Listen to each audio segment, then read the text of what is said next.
new on Curiosity Stream. I'm James Burke. I'm going to take you on a journey through time. James Burke's visionary series returns, reimagined for our time. Now, this is all uncharted territory. The Washington Post hails Burke as one of the most intriguing minds in the Western world. The New York Times raves he careens from one great moment in history to another. Where do we want to go from here? Experience all new connections. So what's the next connection? With monthly, annual, and bundled plans, find the one that works for you at curiositystream.com.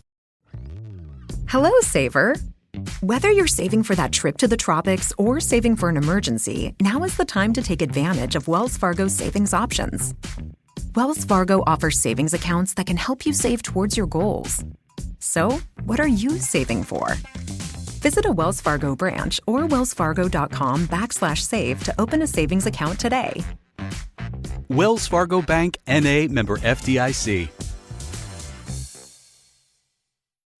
This is SpaceTime, Series 24, Episode 6, for broadcast on the 15th of January, 2021. Coming up on SpaceTime, we look at what's new for 2021. Virgin Galactic forced to abort their latest test flight. And residents across Hawaii report a strange blue UFO. All that and more coming up on SpaceTime. Welcome to SpaceTime with Stuart Gary.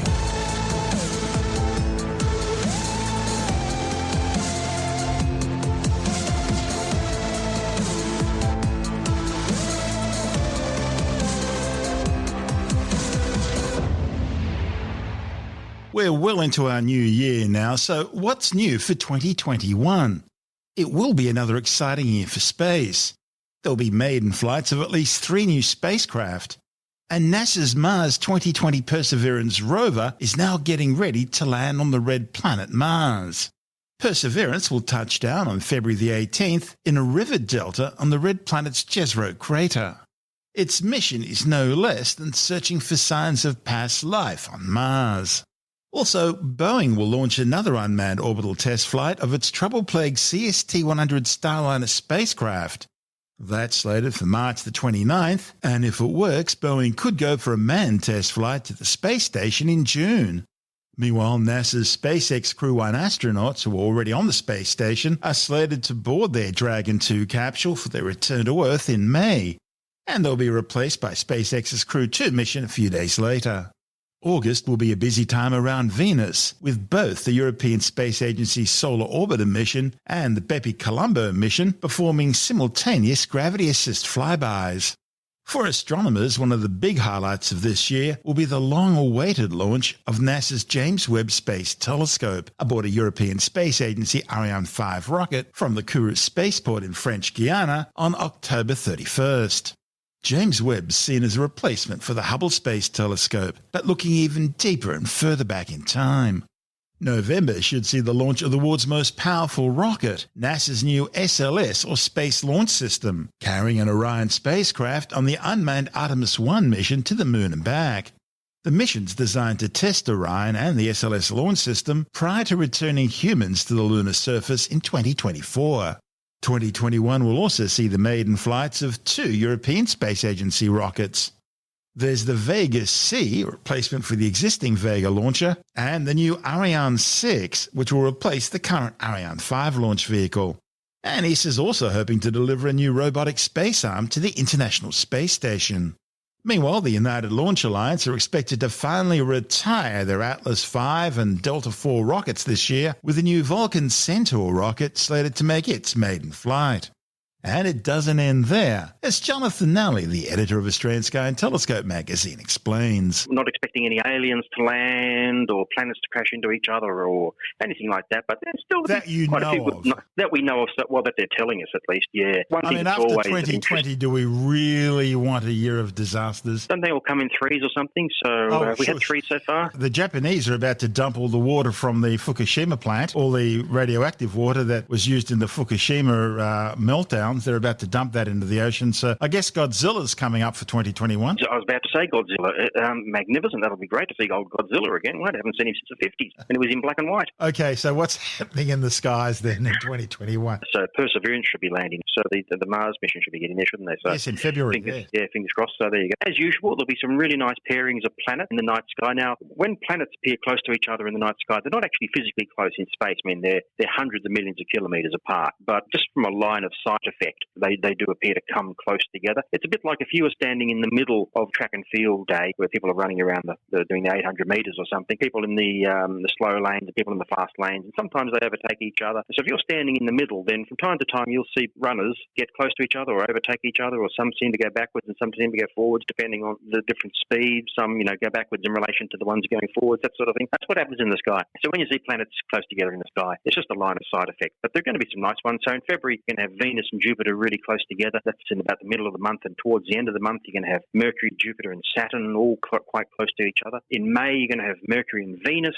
not quite close to each other, and then the next month, you're going to have Venus and Mars quite close to each other. That'll look quite nice, in fact, because Venus is really big and bright and white, and Mars is a reddish, orangey sort of colour. That should be a really nice contrast in colours. In May, something really good, you'll need a telescope for this, is between midnight and dawn, in Australian time at least, we're going to be able to watch the shadow or the shadows of 4 of the big moons of Jupiter go across the face of Jupiter one by one after the other in a sort of parade. So what happens is these moons are circling Jupiter, and they're just casting a shadow out into space, and if they go in front of Jupiter, the shadow goes across Jupiter. And if you were, in inverted commas, standing on Jupiter, if you could, then you'd see the sun get blocked out. It'd be like an eclipse as the moon goes in front of Jupiter, and its shadow falls on the planet. So it's going to be really interesting to see. So they look like black dots, don't they, as they go across the face of Jupiter? Just looks like a round black dot, exactly. For people who want to stay up between midnight and dawn to watch these things slowly going across the face of the planet, that will be pretty good. There'll be people who do that, or there'll be people who just set up their automatic telescopes to watch the whole thing, maybe video the whole thing. What else have we got? We've got lots of meteor showers as usual. We've got the Alpha Centaurids in February. The name Alpha Centaurids, for instance, that means that the meteors appear to come from a direction in the sky near the star Alpha Centauri. Alpha is the brightest star, Alpha, in the constellation Centaurids. So these would be the Alpha Centaurids. Then we've got the Eta Aquarids in May. That's in the constellation Aquarius. That's one of the best, probably the best meteor shower for people in the southern hemisphere at least. And later in the year, we've got the Orionids meteor shower in October, and you've got the Leonids in November. They're really good showers as well. Very easy to see. Get out somewhere dark and lay on your back and look up, and you'll see lots of meteors. What have we got else? We've got a couple of eclipses, or a few eclipses coming up, depending on what part of the world you're in. So for those people who are in Australia and New Zealand, there's going to be a total eclipse of the moon on May the 26th. And then in November, there's going to be an almost total eclipse of the moon. That's just almost totally fully eclipsed, but not quite, so it won't go completely dark. And then there's going to be a total eclipse of the sun a couple of weeks later that goes across the Earth's Antarctic region. So you'd have to be down there to see the total eclipse. For around the Australia region, well, you'd have to be in Tassie or the very southern parts of Victoria, and there you would see a partial eclipse, but not much of it. You'll only get a short viewing of that because the eclipse will be slice. You get a slice of the partial eclipse, exactly, yeah. So you'll see just a little bit of the sun with a little bit of a sort of a dark curve on it. That's the moon moving in between. Plus, there's going to be a few comets for those people who've got telescopes. Hopefully, they'll put on a good show. There's Comet Pons-Winnicki, Comet Derest, and Comet Churyumov-Gerasimenko. They're looking pretty hopeful, and fingers crossed, of course, that a bright comet might come along that we can all see with the naked eye. They don't come along too often, but that'd be really nice to cheer things up a little bit, Stuart. That's Jonathan Nally, the editor of Australian Sky and Telescope magazine. And don't forget, if you're having trouble getting your copy of Australian Sky and Telescope magazine from your usual retailer because of the current lockdown and travel restrictions, you can always get a print or digital subscription and have the magazine delivered directly to your letterbox or inbox. Subscribing's easy. Just go to skyandtelescope.com.au. That's skyandtelescope.com.au, and you'll never be left in the dark again. And this is SpaceTime. I'm Stuart Gary. Still to come, Virgin Galactic forced to cut short a planned test flight of their Spaceship 2 prototype, and Rocket Lab successfully launches its 17th Electron rocket into orbit. All that and more still to come on SpaceTime.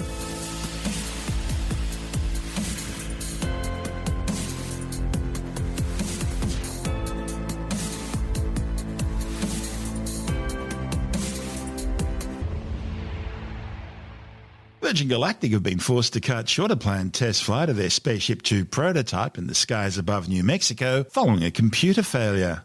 The winged spaceplane VSS Unity had been carried to its drop launch altitude of 44,000 feet by its twin fuselage White Knight 2 mothership.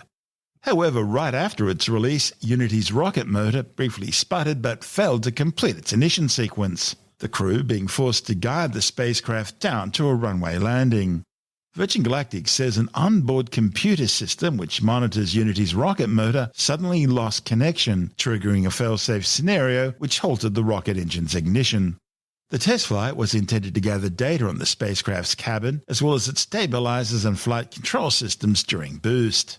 At this stage, Virgin Galactic is still hoping to carry its first space tourists on suborbital flights later this year. Unity, its predecessor Enterprise, a third vehicle now under construction which is expected to roll out by March, and a planned fourth vehicle which is yet to be built are expanded versions of Burt Rutan's original scale composite Spaceship One spaceplane, which won the X Prize in 2004 by becoming the first privately built reusable manned space vehicle to reach 100 kilometers in altitude, the official start of space, and then repeat the achievement within 2 weeks. The flight profile sees Spaceship Two take off horizontally from a conventional runway, mounted under the center spar wing section of the unique twin fuselage, 4-jet engine-powered White Knight 2 mothership. During normal operations, White Knight 2 will climb to an altitude of around 15.5 kilometers, roughly 50,000 feet, at which point it drop launches Spaceship 2, which after a few seconds of freefall, ignites its single hybrid rocket engine, accelerating the spacecraft over Mach 3, more than 4,000 kilometers per hour. That rocket engine burn only lasts for 70 seconds before MECO or main engine cutoff. But it provides enough momentum to allow the spacecraft to coast on the ballistic trajectory up to an apex altitude of over 100 kilometers. At this altitude, passengers are treated to stunning views of the Earth below. They see the curvature of the planet, the delicate thin blue line of its protective life-giving atmosphere along the horizon, all displayed in broad daylight under the velvet blackness of space, before the spacecraft re-enters the atmosphere. As it descends, its twin tail booms are raised into a feathered vertical position. This increases drag, helping to slow the rate of descent. At an altitude of around 23 kilometers or 70,000 feet, the twin tail booms are reconfigured back into their horizontal position, allowing the spacecraft to glide back to the surface for a conventional runway landing. Virgin Galactic's Spaceship Two development program suffered a major setback in 2014 when VSS Unity's predecessor, the VSS Enterprise, broke apart in mid-air, killing one of the test pilots after the tail boom feathering system was released during the ascent to orbit. Releasing the feathering system during ascent allowed it to lock into place, placing huge dynamic loads on the airframe and causing the spacecraft to break apart. Despite the setback, around 600 people have already purchased their tickets, valued at around $250,000 each, in order to ride Spaceship Two once it becomes operational. That means at least 100 journeys are planned. And, according to Virgin Galactic, another 400 people are already on the waiting list. This is SpaceTime. Still to come, Rocket Lab's latest Electron launch. And an unidentified flying object mesmerizes the good people of Hawaii. All that and more still to come on SpaceTime.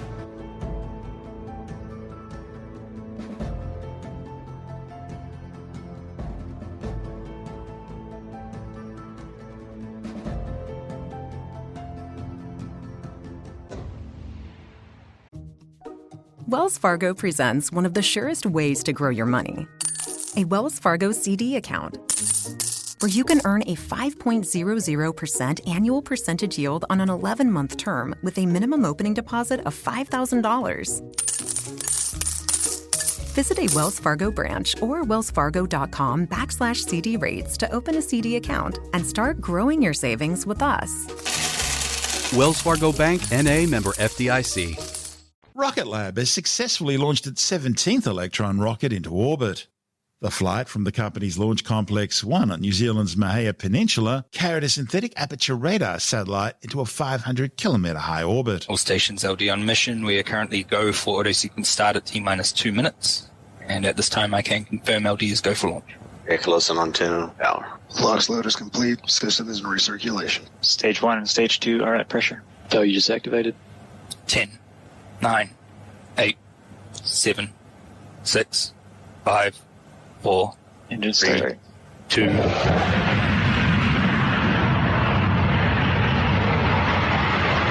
Electron has successfully cleared the pad at Launch Complex 1 and is on its way to orbit. We're at T plus 50 seconds into flight, and we're quickly approaching max Q, or maximum aerodynamic pressure, and that's the moment in Electron's ascent when the pressures on the vehicle are at their peak. Approaching max Q and cleared max Q. Stage 1 guidance is nominal. Stage 1 propulsion is nominal. Stand by for MECO in approximately 30 seconds. Very soon the vehicle will shut down its Rutherford engines on the first stage to slow the rocket down before the first and second stages separate. This is a milestone during launch that we call main engine cutoff, or MECO. After the stage separation, the Rutherford engine on Electron's second stage will ignite to propel the stage to orbit. MECO confirmed. Stage separation successful. Stage 2 ignition confirmed. And we've had confirmation of MECO and ignition of the engine on Electron's second stage. In just a few seconds, the fairing atop Electron that protects the satellite during ascent will be jettisoned. Once Electron has cleared the Earth's atmosphere, there's really no need to keep the satellite enclosed in the fairing, so we jettison the fairing halves ahead of payload deployment to reduce weight on the way to orbit. And that's a successful fairing jettison. So Electron's second stage is continuing to orbit as we approach a process unique to our rocket, a maneuver that we call the battery hot swap. Stage 2 guidance nominal. Electron continues as expected at a speed of 12,000 kilometers per hour at an altitude of 174 kilometers. Because our Rutherford engines are electric pump fed, they quickly drain the batteries we have on board to power Electron. So we switch out the batteries right at the optimal moment for a third new one and a seamless transition of power source. The battery hot swap is scheduled to occur just under 6 minutes into the mission, and we're approaching that timing shortly. Battery jettison confirmed. Hot swap successful. Stage 2 propulsion nominal. We've had confirmation that battery hot swap was successful on Electron, and second stage propulsion is continuing nominally. FTS is safe. Our seventh launch of 2020, and we're about a minute and a half away from separation of the kick stage from Electron's second stage. Electron is currently traveling at a speed of 20,000 kilometers per hour at an altitude of 202 kilometers. This second stage carries the kick stage that the Strix Alpha satellite is attached to before the payload is deployed to its final orbit. We're now approaching stage 2 separation from the kick stage, but first the Rutherford engine on the second stage will throttle down before shutting off completely to allow for a clean separation. We call this SECO, or second engine cutoff, and this separation of the stages will place the kick stage in an elliptical orbit around the Earth for a coasting period of around 40 minutes or so. After that, the kick stage's Curie engine will ignite to circularize the orbit around the planet before the payload is deployed. Guidance is in terminal, 6 seconds remaining. SECO confirmed. Stage 3 separation confirmed, and nominal transfer orbit is achieved. The mission's payload was the Synspective Strix Alpha synthetic aperture radar technology demonstrator satellite, which will image millimeter-level changes in the Earth's surface from space, independent of weather conditions day or night. Strix Alpha is the first of a constellation of more than 30 satellites planned by Synspective. They'll collect data for urban development planning, construction and infrastructure monitoring, and disaster response.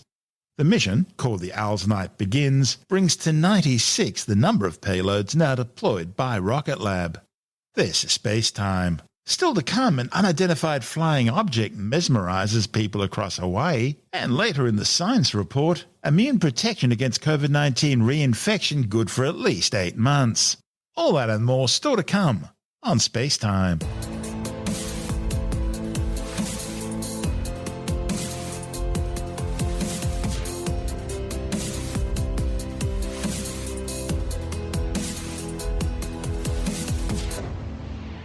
An unidentified flying object has mesmerized the people of Hawaii, sparking dozens of calls to police and the Federal Aviation Administration. The strange blue-colored elongated object seemed to slowly float down towards the ocean before disappearing from view. Witnesses say they then saw a second smaller light, this time white, coming in the same direction as the blue one. The FAA says there were no reports of overdue or missing aircraft in the area. The description sounds an awful lot like a missile launch. However, a tweet shortly after the sighting speculated as to whether it could have been an LED kite. This is SpaceTime.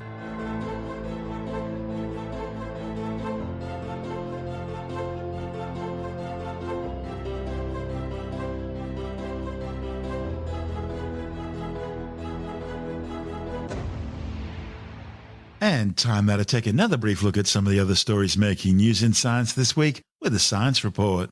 New research has revealed that people infected with the SARS-CoV-2 virus, that's the virus which causes COVID-19, develop an immune protection against reinfection which is good for at least 8 months. Could be a lot longer, but that's how long the tests have been running. The findings, reported in the journal Science Immunology, counters concerns that vaccines may only have a limited level of protection against the virus.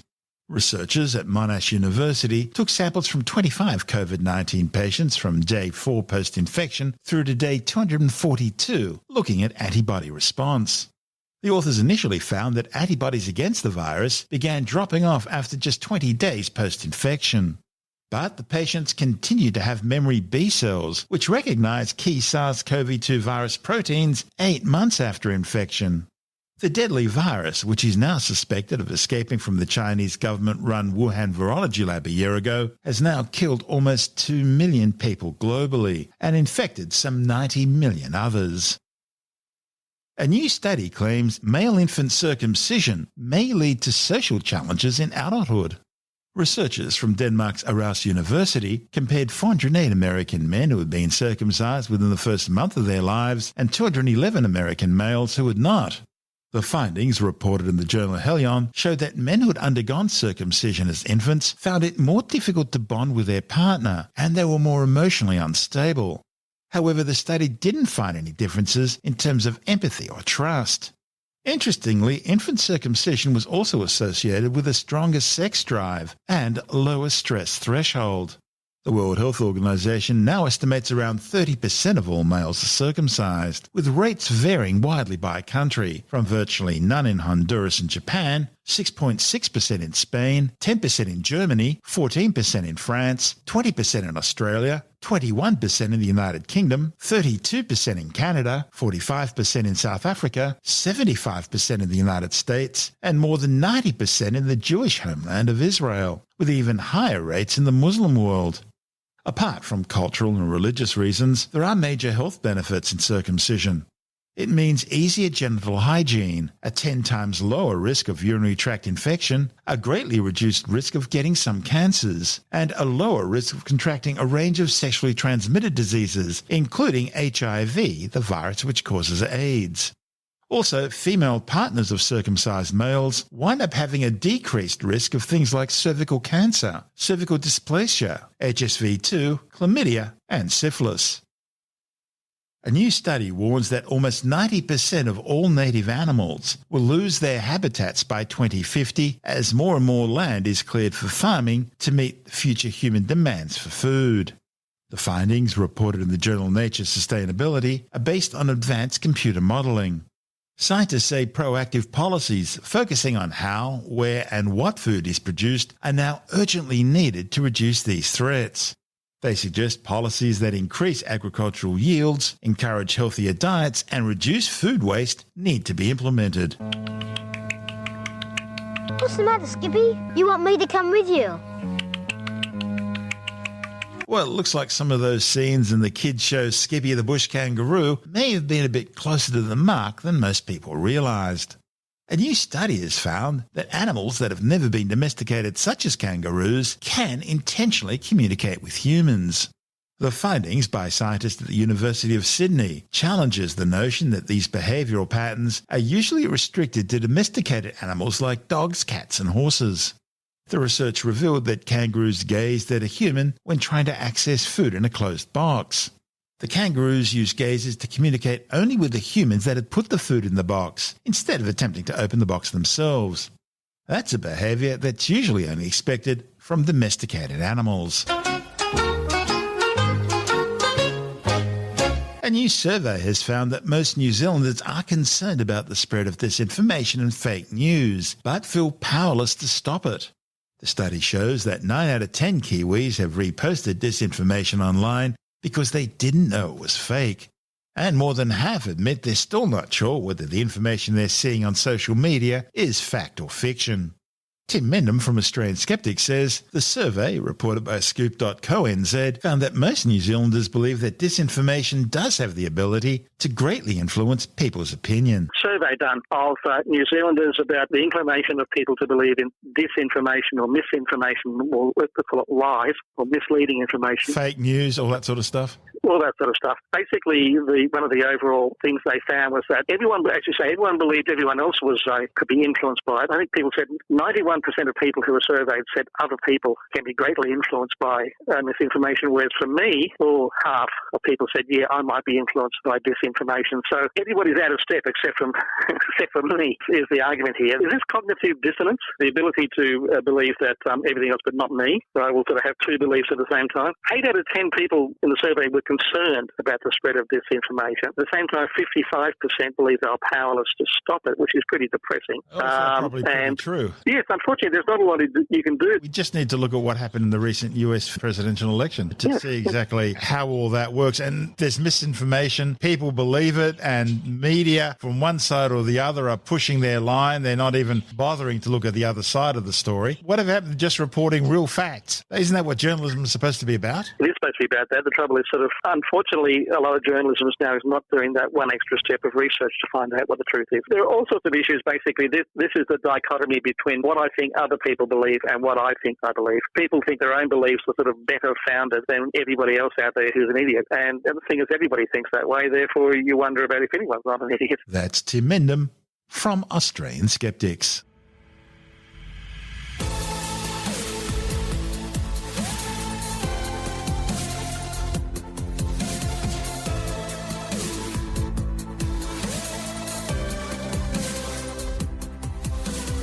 And that's the show for now. SpaceTime is available every Monday, Wednesday and Friday through Apple Podcasts, iTunes, Stitcher, Google Podcast, Pocket Casts, Spotify, Acast, Amazon Music, Bytes.com, SoundCloud, YouTube, your favourite podcast download provider, and from spacetimewithstuartgary.com. SpaceTime's also broadcast through the National Science Foundation on Science Zone Radio and on both iHeartRadio and TuneIn Radio. And you can help to support our show by visiting the SpaceTime store for a range of promotional merchandising goodies, or by becoming a SpaceTime patron, which gives you access to triple-episode commercial-free versions of the show, as well as lots of bonus audio content which doesn't go to air, access to our exclusive Facebook group, and other rewards.